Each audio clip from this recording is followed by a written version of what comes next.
weight of destruction, the United States Navy was working on something strange, something that even the most daring scientists could barely comprehend. It was called the Philadelphia Experiment, and it would become one of the most haunting mysteries of modern times. The story begins in 1943 at the Philadelphia Naval Shipyard. The Navy was desperate to find a way to make its warships invisible.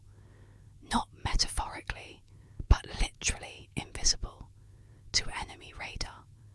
Scientists believed they could use strong electromagnetic fields to bend light around an object, hiding it from sight. It was an ambitious idea, almost impossible. But wartime desperation has a way of pushing limits. The USS Eldridge, a newly built destroyer escort, was chosen for the test.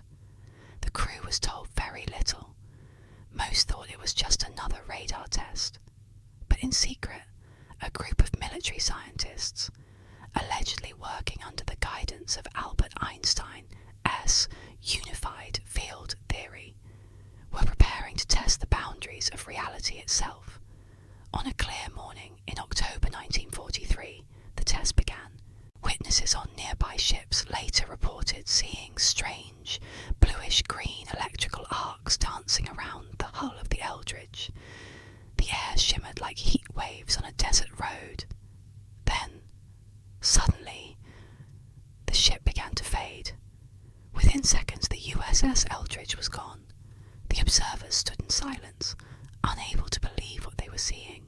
Where there had been a massive warship, there was now only calm water and a faint green haze. Then, just as suddenly, the ship reappeared, but something was horribly wrong. Crew members staggered on deck, disoriented, some screaming in pain. Several men were said to be missing.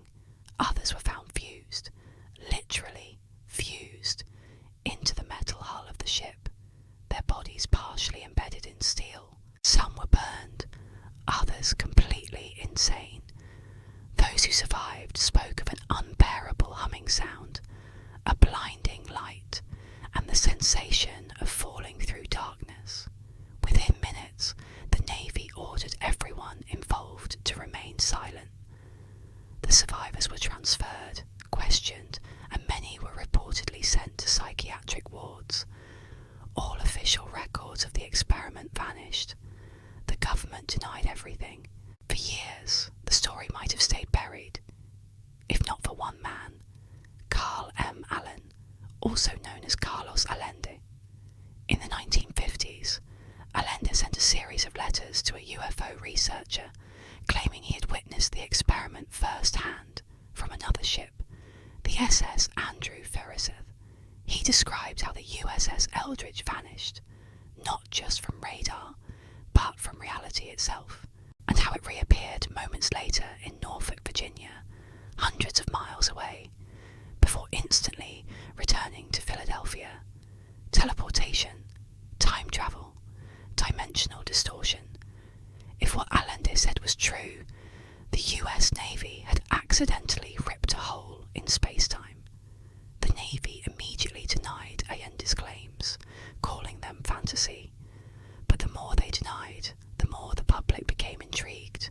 Books were written, theories spread, and the Philadelphia Experiment became a cornerstone of conspiracy lore. In 1955, the story took on a life of its own. It was said that the experiment wasn't just about invisibility, but about controlling the very fabric of the universe, bending reality through electromagnetic energy. Some even believed the experiment connected to later projects like Montauk, which supposedly involved mind control and time manipulation.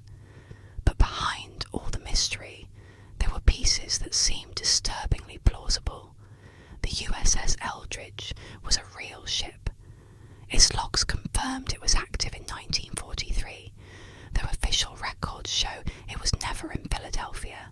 Still, several sailors from nearby ships claimed to have seen strange lights and electrical disturbances that summer. One witness described the ship glowing and fading away like a ghost.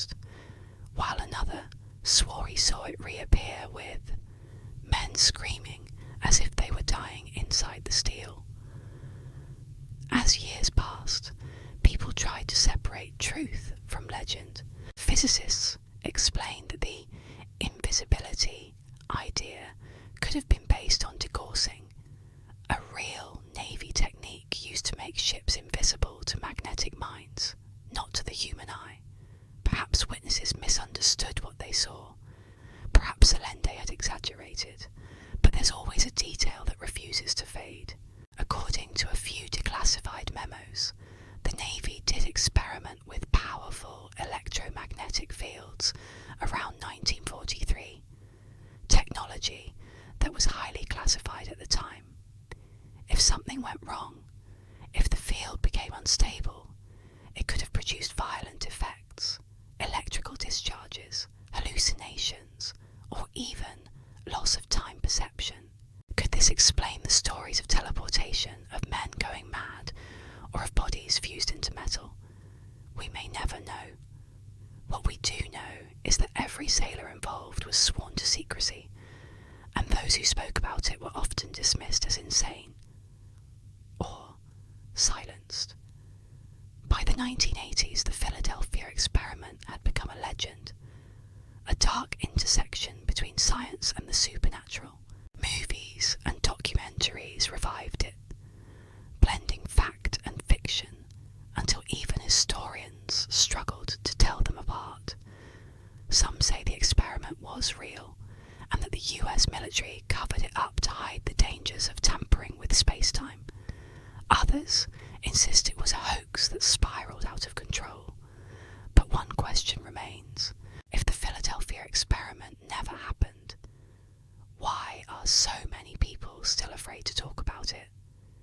The idea that a ship could vanish into thin air, taking its crew into another dimension, still chills those who hear it. It reminds us that sometimes the line between science and madness is thinner than we think. Somewhere, deep in the archives of military history, the truth may still exist, buried under layers of secrecy, locked away in classified files. And perhaps, one day, someone will uncover the real story of the USS Eldridge, the ship that vanished, and return changed forever. Until then, the Philadelphia experiment remains what it has always been, a mystery at sea, a ghost in the fog of war, and a reminder that even the brightest minds of science